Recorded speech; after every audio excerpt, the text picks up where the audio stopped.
دوستو channel subscribe, like اور share فرمائیں، شکریہ۔ بسم اللہ الرحمن الرحیم، الحمدللہ رب العالمین والصلاة والسلام علی خاتم النبیین، اما بعد۔ پاک ویوز محمد منشا، السلام علیکم، کیسے ہیں جناب؟ بات کرتے ہیں خواجہ محمد آصف PMLN لیڈر، ان کی گرفتاری کی۔ ظاہر ہے خبریں آپ سن چکے ہوتے ہیں، عموماً میں خبروں پر فوکس نہیں کرتا، صرف ان کا تذکرہ کرتا ہوں ان کو اس کے کانٹیکسٹ میں رکھنے کے لیے۔ ادروائز آپ مجھ سے بہتر خبریں جانتے ہیں، اور اس لیے چینل کو اس نشریے کا نام بھی ہم نے ویوز ہی رکھا ہوا ہے، یعنی پاک ویوز۔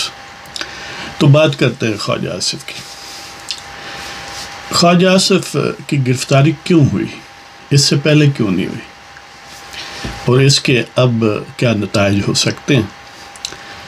تو خواجہ آصف چودھری نثار علی کے دور میں، جب وہ بھی نون لیگ میں تھے، آپ کو پتہ ہے کہ جو پیرالل کنیکشن تھے اسٹیبلشمنٹ کے ساتھ، ان میں اگرچہ اس پریسیڈنٹس لسٹ میں پہلے چودھری نثار علی خان تھے اور خواجہ آصف بعد میں تھے، اور ان میں کسی حد تک ایک رقابت بھی رہتی تھی۔ اب وہ تو گویا آؤٹ ہو گئے، ڈیلیٹ ہو گئے اس ایکویشن سے۔ اب خواجہ آصف جو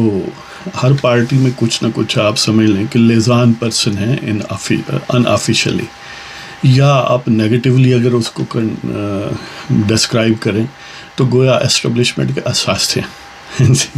تو ان میں سے خواجہ آصف بھی ہیں،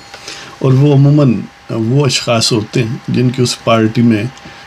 بھی ریلیونس ہوتی ہے، یعنی جو پارٹی کا کنفیڈنٹ نہیں ہے یا پارٹی کو اس پر بالکل یعنی اس کی ورد کوئی نہیں ہے، تو ظاہر ہے وہ لیزان نہیں بن سکتا۔ لہذا خواجہ آصف جو ہیں وہ ایکولی یعنی آپ سمجھ لیں کہ PMLN میں بھی ایکسیپٹیبل اور بڑے عام ہیں اور تھے،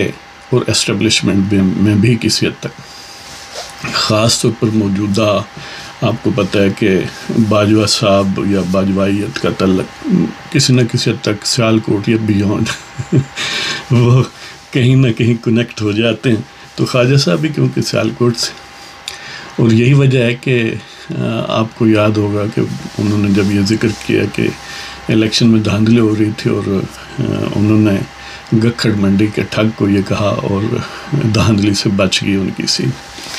تو یہ اس چیز کا اظہار ہے کہ کہیں نہ کہیں ان کا جو ٹرمینل ہے وہاں پر اینڈ ہوتا ہے، وہاں پر اس کا رابطہ ہے۔ اب وہ پہلے گرفتار نہیں ہوئے، اب کیوں ہوئے؟ پہلے شاید میں یہ سمجھتا ہوں کہ بڑی حد تک شاید اسٹیبلشمنٹ کو امید تھی ان کی یوٹیلیٹی کی، ایک ورژن یہ۔ اب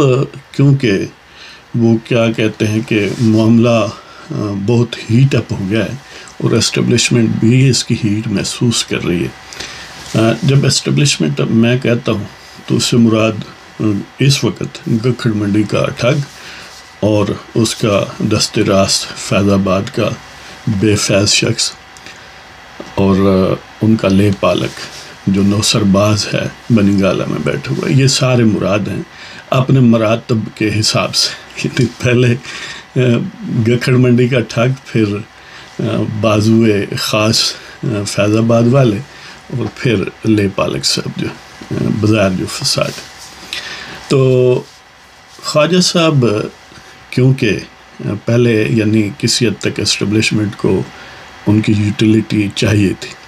اب کیونکہ وہ ہیٹ محسوس کر رہے ہیں، آپ کو پتہ ہے کہ میاں نواز شریف نے براہ راست یہ جو سٹنٹ اسٹیبلشمنٹ کی طرف سے چھڑوایا گیا یا چھوڑا گیا کہ نیشنل ڈائیلاگ کی طرف معاملات وغیرہ وغیرہ، تو وہ حقیقت تو یہی ہے نا کہ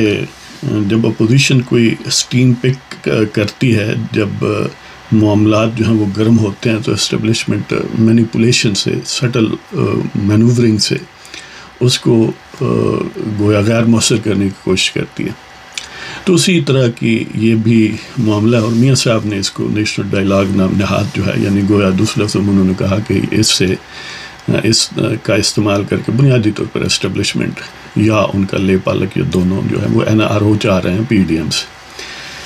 یعنی جب ہائیسٹ لیول پر اس کو ریجیکٹ کر دیا گیا، اور مریم نواز صاحبہ نے بھی بار بار ایسا کہا، باقی پی ڈی ایم کی لیڈرشپ اور مولانا فضل الرحمان تو ظاہر ہے بڑے اس معاملے میں بلند ہیں، تو اب جیسا وار انہوں نے کیا جے یو آئی پر، اور وہ چلو اس کی اپیرنس ایسی ہے کہ شاید وہ تھوڑا بہت کامیاب ہوئے، اگرچہ وہ جو 4 حضرات جو بے ضمیری پر تلے اسٹیبلشمنٹ کی مرضی سے جے یو آئی کے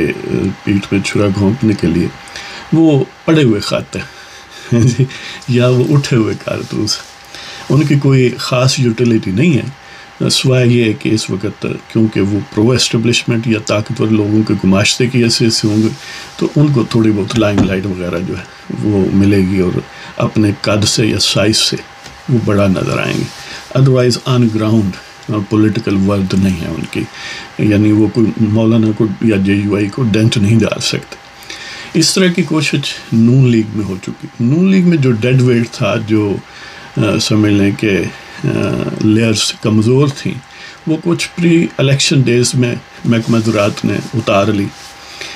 اس کے بعد معمولی سا ایک آدھ ایم پی اے جیسے وہ شرک پوری صاحب ہیں اس طرح کے کچھ سابقہ حضرات، تو وہ انہوں نے گویا اس درخت سے بھی اتار لیے۔ اب باقی جو بچہ ہے وہ بڑا سالڈ ہے، لہذا ان کی تمام تر کوشش کے باوجود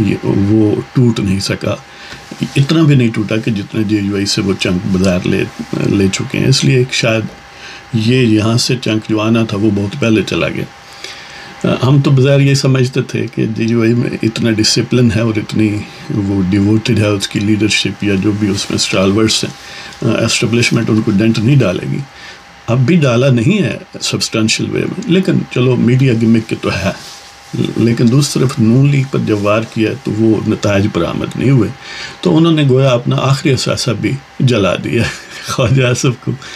برآمد کر لیا ہے وہاں سے۔ الزام کیا ہے کہ وہ جی کلاس 4 آف نیب آرڈیننس 99 اور وہ جو سیکشن 3 ہے اینٹی منی لانڈرنگ ایکٹ 2010 کا، اس کے تحت وہ کہتے ہیں کہ بیونڈ مینز یہ رہ رہے ہیں، یعنی ان کے اثاثے جو ہیں وہ نون سورس آف انکم سے زیادہ ہیں، حالانکہ جو انہوں نے بظاہر الزام اخبارات میں آیا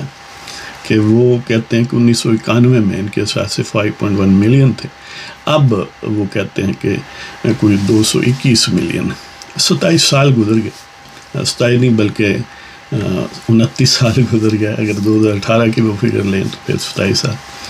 اب آپ اس وقت کی روپیے کی قیمت اور آج جو روپیہ ہے اس کی قیمت لگا لیں، اور پھر 27 سال آخر ہاتھ پر ہاتھ رکھ کر تو کوئی نہیں بیٹھتا نا جی، ایون خان صاحب بھی 27 سال پہلے کیا تھے اور آج کیا ہیں، چلو مانگ تانگ کے سے، یا وہ کہتے ہیں کہ یہودیوں نے مجھے گھر بنا کے دیا ہے، یہودی کا برخوردار ہے لیکن الزام نواز شریف پر لگاتا ہے کہ یہ اس نے ڈیلیگیشن بھیجا ہے، وہ عجیب ہی بات ہے نا۔ بہرحال یہ خواجہ صاحب پر الزام ہے، پہلے بھی انہی دفعات کے تحت بہت سارے مسلم لیگ کے لیڈروں کو اور باقی اپوزیشن کے لیڈروں کو گرفتار کیا گیا، 6 مہینے، سال 10 مہینے رکھ کے ان کی ضمانتیں ہو گئیں اور ثبوت ندارت، یعنی ہونا تو یہ چاہیے تھا کہ بندہ پوچھے تم نے درجنوں لوگوں کو گرفتار کیا، بڑی ان کی کردار کشی کی، جیسے آپ مولانا کے متعلق کہتے ہیں وہ کردار کشی کرتے رہتے ہیں، لیکن کوئی آؤٹ کم نہیں ہے۔ چاہیے تو یہ ہے کہ وہ جو سرتا پاس سروسز مہیا کرنے والا چوپایا ہے کچھ چیزیں نظر نہیں آتی، وجہ سے آپ کو 2 ٹانگوں والا نظر آتا ہے، مجھے لگتا ہے کہ وہ جو کاٹنے والا چھپایا ہے وہ ہے، تو اس سے پوچھا جاتا۔ ویسے یعنی جب لیکچر دیتے ہیں ہمارے قاضی صاحب تو بڑی یعنی اونچی باتیں کرتے ہیں، اور یہ بھی کہتے ہیں کہ نیب ایک پولیٹیکل انجینئرنگ کا ادارہ ہے اور اس سے لوگوں کو تنگ کیا جاتا ہے، لیکن جب فیصلہ دیتے ہیں تو پھر انہی کی لائن پر دیتے ہیں جو نیب والے چاہتے ہیں، یا نیب کے سرپرست جو گکھڑ منڈی کے ٹھگ ہیں، یا بنی گالہ میں ان کا عکس نوسر بات ہے، ان کی مرضی کے مطابق دیتے ہیں۔ ہونا تو یہ چاہیے تھا کہ ججز جو یہ ایشو ہیں جو آئین اور قانون کی کھلی خلاف ورزی اور پاکستان کے لیے گویا ایک کینسر کی حیثیت رکھتے ہیں، ان کو ایڈریس کرتے ہیں، صحیح آئین کی امپلیمنٹیشن پر اصرار کرتے. لیکن کمال یہ ہے کہ وہ پہلے جو عدالتی ٹھگ تھا وہ اس کی نظر کرم لاہور پر تھی. وہ روکنا چاہتا تھا کہ اورنج ٹرین نہ بنے، وہ روکنا چاہتا تھا کہ شہباز شریف ترقیاتی کام مکمل نہ کرے، اس لیے کہ ظاہر ہے اس کی گڈ ول بنتی، اور اس نے پھر بھی بنائی ان تمام تر رکاوٹوں کے باوجود. لیکن اپنی صحیح اس نے کوشش کی، بڑے بڑے انسٹیٹیوشن تباہ کیے، جیسے وہ کڈنی اور لیور ٹرانسپلانٹ کا انسٹیٹیوٹ جو ہے وہ ثاقب نثار نے تباہ کیا. اس طرح وہ جو فرانس سے موسٹ پروبیبلی وہ جو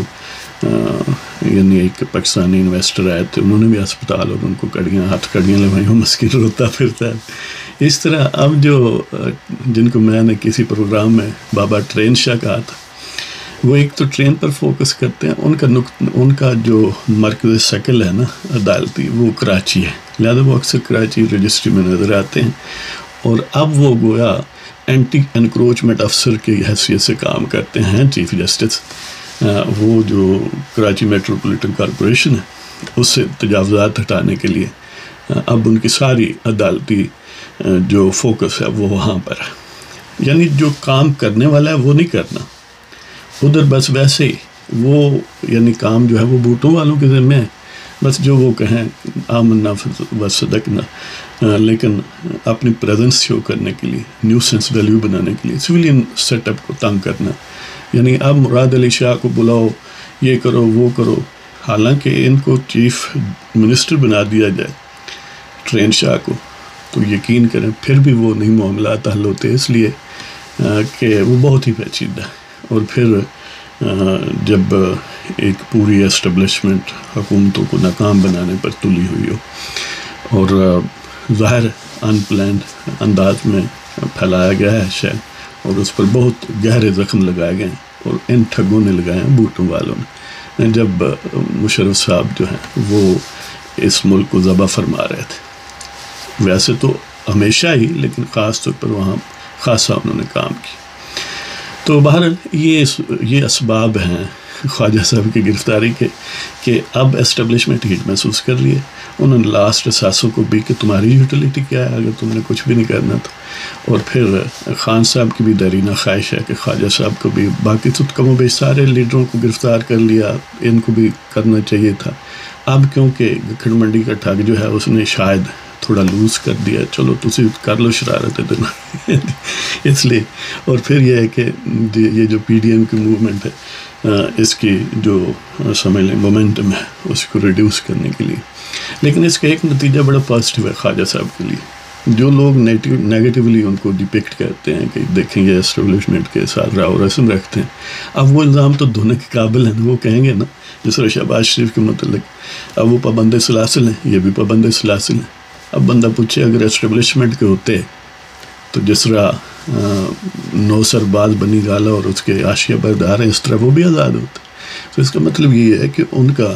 جو فوکس یا سبسٹانس ہے وہ بہرحال نون لیگ کے ساتھ ہے.